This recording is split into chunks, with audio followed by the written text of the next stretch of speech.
the urgent action has not been forthcoming because climate change, or rather the elements of climate change don't wait for anybody. People are already suffering. I mean, we recently had the floods in Kerala, water shortages.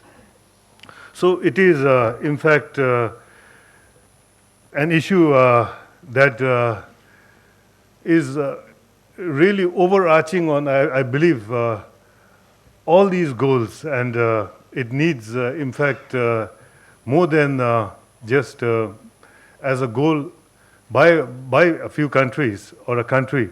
In fact, I believe we require, in fact, the whole humanity, global action. In terms of the stakeholders, the whole world is, in terms of this, our stakeholders. At a global level, we have these agreements which are in the process of being implemented. At regional and sub-regional levels, again, with people and different governments, and we find that it is here strong initiatives are missing. There is, a disconnect in terms of the linkages. And at the national level, of course, the government, the private sector, the civil society, there also, and the community. It's a little better there, but nevertheless, again, there are problems there. In terms of the challenges and mitigation measures, we found that there is a need for harmonization of the policies related to climate change. Whether it's water appears to be a big problem. There's a shortage of water, or water is drying up. Whether it is greenhouse gases, many of the cities are polluted, and disaster and early warning. I think these are major issues where experiences from one country can be transported to the others. So there is this learning, where there's this harmonization. The other issue was capacity building. There appears to be a lack of capacity in terms of the intricacies of the responses to climate change at all levels, whether it's sectoral or at community level. So there is a lot more awareness to be built, and also in terms of the ownership. I think that's very important. Unless we have that, it's going to be very, very difficult to take this forward. Financing, again, it's key. That financing appears to be a very, very serious problem, and the financing is, in fact, it's going to be huge. I mean, most countries, especially in South Asia, we cannot afford. We've got our own national development, and then the financing required for especially impacts of climate change, whether it's a flood, or it's huge, or in terms of watershed protection. So here we were discussing that in terms the developed countries need to keep their commitments in terms of raising this 100 billion by 2020. I believe some 10.3 billion has been raised for the Green Climate Fund, but a lot more is required. And we discussed how at the country level we could also contribute, and we were talking of public-private partnerships where, again, businesses private sector could come in and invest in areas, especially if we talk about, if a water shortage, we're talking about the utilities. These are good areas. And also there were views that we need to, in fact, internalize costs so that we make it dear, and people will protect it. Otherwise, if you keep it free, then when it doesn't have value, then there's a lot of wastage. We also discussed about, in terms of there are some transboundary issues. Again, water and watershed protection. That is, rivers don't belong to any country. So upper, lower, riparian. I think there's a need for a lot more work in this, in terms of partnerships. We've also talked about air quality, especially with regard to agricultural practices. where burning of certain agriculture materials leads to smog in another country or in another state. So here also we need to have collaboration. We also talked about disaster management. I think that's another area where, especially early warning systems that need to be established. And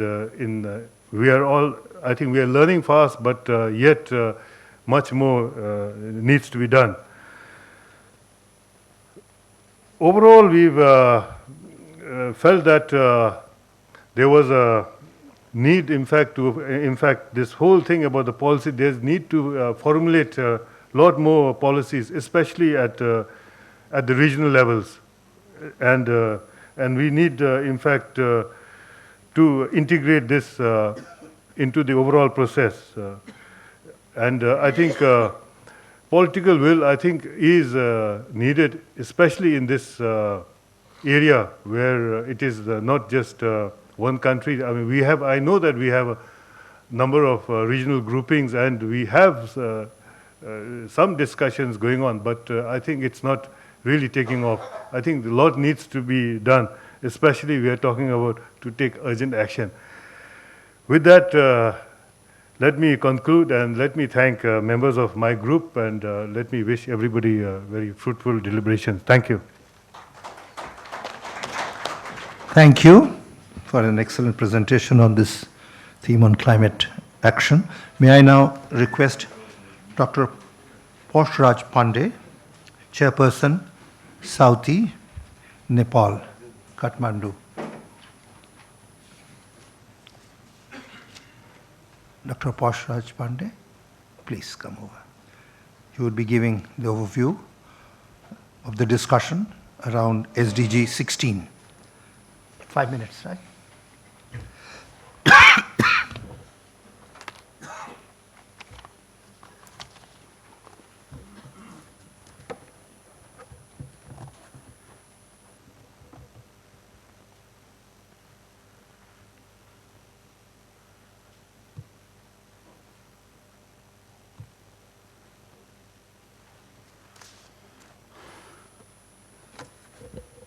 Madam Chair, distinguished panelists, and distinguished participants.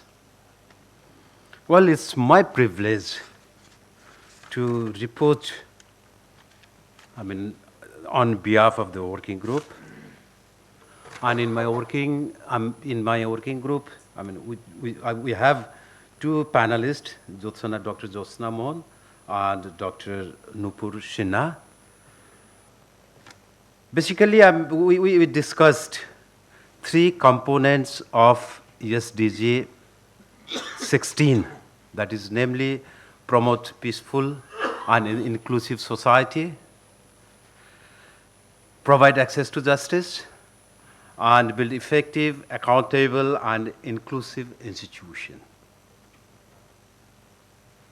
And in our discussion, we agree that harmonious society coupled with respect for human rights and effective governance based on the rule of law is prerequisite for attaining sustainable development goals. Better governance system allows for development of people-centered policies. Effective, transparent, accountable, and responsive institutions are critical for transferring development process. And thus, SDG, we agree that SDG 16 can be conceived as enabler rather than goal by itself. And we agree that without achieving goal 16, achievement of other 16 goals doesn't carry much value. We noted that very few speakers, in previous session, touched upon the issues of Goal 16. In fact, most of the presenters were government officials, and they can't tell lie, but speaking truth may not be palatable to the political masters. So Goal 16 is very sensitive politically. And we also, I'm going to discuss the status of Goal 16 in South Asia. And we agree that the state of social harmony and governance system is not encouraging, and achieving this goal is a big challenge for South Asian countries. And we also come up, while assessing the status of Goal 16, we came up with some numbers. Homicide rates, although significantly lower compared to other regions such as Africa and Caribbean, is still 3.6 per 100,000 population in South Asia.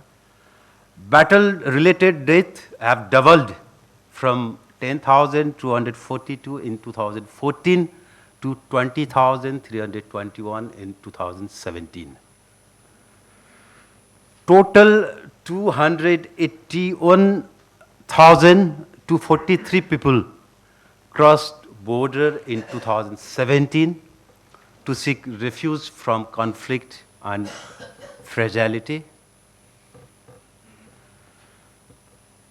Registration at birth is not available to more than half of the population, except in Bhutan and Sri Lanka, depriving a legal identity and also depriving the basic human rights and government services.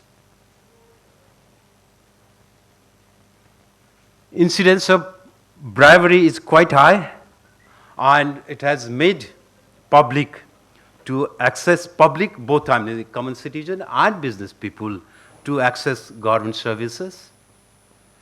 Illicit financial flows from region is huge, and which has limited the finance available for development activities. And it is, and for Bangladesh, total of 5.6 billion US dollar outflowed between 2004 and 2013.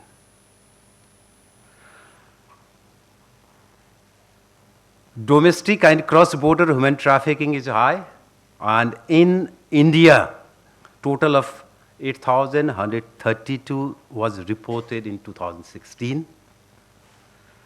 Women's political participation continued to be low, and crime against women is on rise. 31% of South Asian women experienced domestic and other violence. And in India, 338,594 cases of crime against women were reported every year. And LGBTI, lesbian, gay, bisexual, transgender, and intersex people face widespread and often multiple forms of discrimination. And with regard to the rule of law, Old Justice Project, it has calculated rule of law index based on 4 components. That's accountability, just laws, open government, and accountable and impartial dispute settlement. And South Asia has the lowest score in all of the region, and its score is 0.45 compared to 0.74 for EU and 0.60 for East Asia. Well, and as per the instruction of the organizer, we also identified the stakeholders. And our identified stakeholders are first public representative.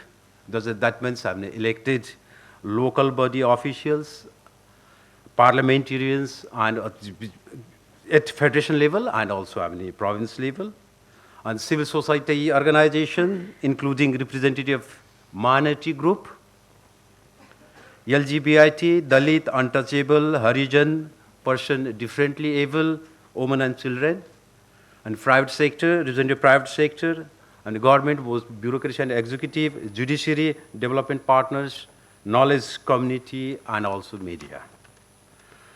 And we also try to identify the various and systemic issues.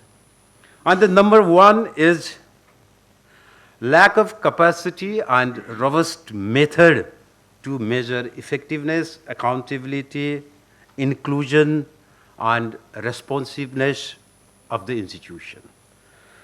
Second barrier is lack of disaggregated data, and sometimes misidentification of the indicators. Here we talk about access to justice, but our indicators are number of courts or judge per 1,000 or 100,000 people, number of cases registered. But here, we should look at the conviction rate. That would be much more appropriate indicators for rule of law. And third constraint is impunity for high-level politicians and bureaucrats and corruptions. But we take actions to lower-level officials and babus. And third is low priority on goal 10. In our plenary session, most of the government officials, they talk about all the other goals, and they are quite hopeful to achieve those goals. But they didn't touch upon this goal 16, and there is no priority for this goal 16. And another constraint is we talk about economic empowerment, we talk about political empowerment, but we don't talk about legal empowerment. And without empowering legally, how can we assure justice? That is another challenge. And another constraint is, we have not been able to activate youth for realization or achievement of this, goal 16, and particularly on issues of peace, justice, transparency, accountability. That is another challenge. And the next challenge is low priority to capacity building of concerned institutions, and particularly in our case, capacity development of the judiciary systems, and also capacity building of the our police system. That is another challenge. And another challenge is it's our tendency. Instead of empowering local bodies or local community, we try to establish new para-government agencies. We talk about insurances, all these things, but we don't empower our local bodies to do those functions, but we establish an insurance company and all these things. Well, with regard to way forward or desired interventions, we have identified some intervention. First and foremost is the creating awareness on the importance of peace, justice, transparency, accountability in the development process. Second, legal empowerment of minority group, particularly Dalit, Harijan, LGBTI, and person with differently abled persons, women, children. Another is strengthening of law enforcement institutions and proper monitoring mechanism of law enforcement. Fourth, strengthening democratization process and making that process much more participatory. Fifth, reducing identity-based discrimination and enactment of anti-discrimination law. Sixth, here to reduce corruption, and basically we focus on government officials. But here we need to encourage and empower whistleblower and also focus on the corruption of the private sector. Next, our recommendation is increase investment in citizen-led accountability